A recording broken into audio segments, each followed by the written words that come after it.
Бул нота дептери. Мынакей бул скрипкалык ачкыч. Үйгө кирерде дагы неменен ачкыч менен ачып киресиздер. Музыкага дагы бул скрипкалык ачкыч менен ачып кирет экенбиз. Нотный стан деп коет. 5 сызык, биринчи, экинчи, үчүнчү, төртүнчү, 5 сызык. Дүйнө жүзү боюнча 7 нота бар. Жазабыз: до, ре, ми, фа, соль, ля, си деген кайра эле до кайталана берет. Дүйнө жүзү боюнча 7 нота эле бар. 7 нота бар. Эми биз комузда ойной турган ноталардын жайгашуусун жаттайбыз дагы. Ошону карап, комузда көбү, ырбы баарын карап ойной беребиз. Эми биринчи, экинчи, үчүнчү, төртүнчү, бешинчи сызык деп турбайбы? Ошолдо экинчи сызыкта бастырылып, мынакей экинчи сызыкта бастырылып, биринчи сызыкка дагы тийбейт, үчүнчү сызыкка да тийбеш керек. Көрдүңүздөрбү? Мынакей. Экинчи сызыкта жазылат. Бул соль деген нота. Дүйнө жүзү боюнча экинчи сызыкта бастырылып, бир гана соль деген нота жазылат. Бул ля да болуп калбайт, бул си да болуп калбайт, бул соль. Ушул соль деген нотаны көргөндө биз комуздагы соль нотаны шилтеп ойнойбуз.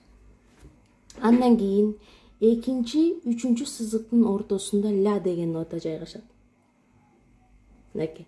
Сольдон кийин ля болот да, Мынакей до, ре, ми, фа, соль, сольдон кийин ля. Экинчи менен үчүнчү сызыктын ортосунда экинчи сызыктан ылдый болбой, үчүнчү сызыктан ашып кетпейт. Бул ля деген нота. Үчүнчү сызыкта бастырылып жазылган бул си деген нота. Көрдүңүздөрбү? Төртүнчү сызыкка да тийбейт, экинчи сызыкка да тийбеш керек. Бул си деген нота. Си. Үчүнчү менен төртүнчү сызыктын ортосунда до деген нота болот.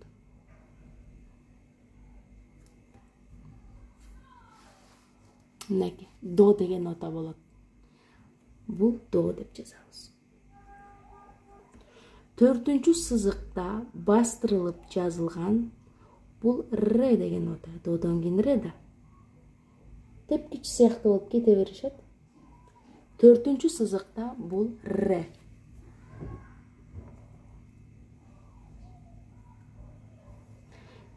Төрт менен бештин ортосунда ми деген нота.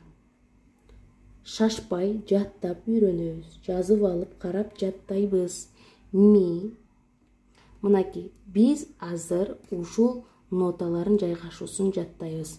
Экинчи томдогу күйлөрдү, чыгармаларды ойноп үйрөнүш үчүн ушул нота жайгашуусун жаттайбыз.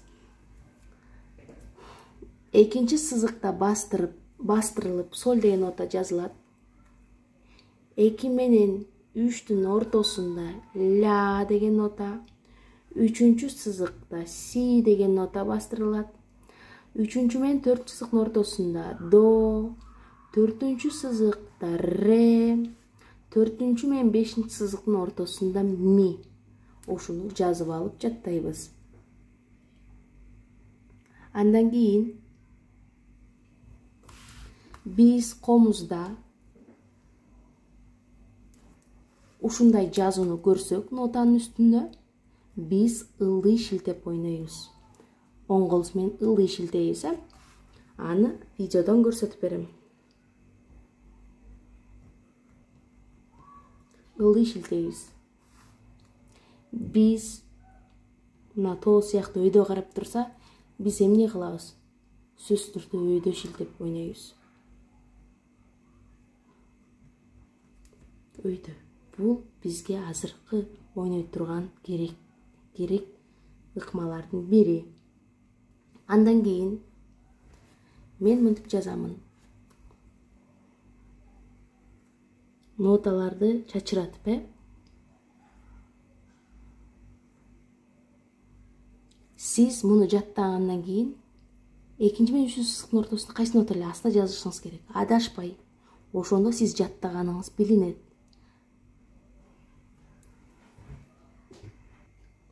Комуздун түзүлүшүн сиз мага видео тартып айтып жибересиз, Мынакей бул комуз, кыргыз элинин комузу. Бул башы, 3 кулагы, мойну, чарасы, бул капкагы, кылдары, тепкеси, кылбосу, добуш чыгарган тешикчеси. Биз скрипкалык ачкычты жазып тартып үйрөнөбүз. Экинчи сызыктан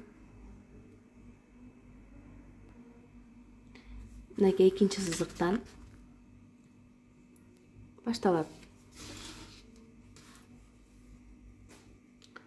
Экинчи сызыктан үчүнчү сызыкка алып келебиз, тоголок кылып. Биринчи сызыкка келебиз, дагы кайра өйдө чыгабыз, ылдый түшөбүз. Скрипкалык ачкычты жазганды үйрөнүп атабыз. Көрдүңүздөрбү? Аралыгын 0,5 сантиметр кылып туруп, скрипкалык ачкычты аягына чейин жазып чыгасыңар. Колду көндүрүш үчүн. Кайра экинчи сызыктан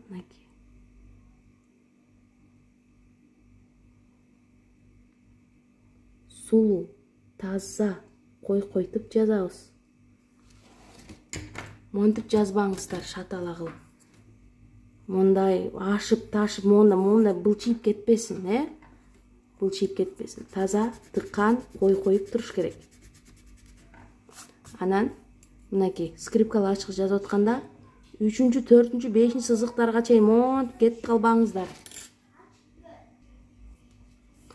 Койкойтуп жазабыз. Простой карандаш менен жазып үйрөнүңүздөр, Ручка менен эмесин тип жазып, кооз кылып койкойтуп жазабыз. Дептердин аягына чейин жазасыздар. Көнөсүздөр.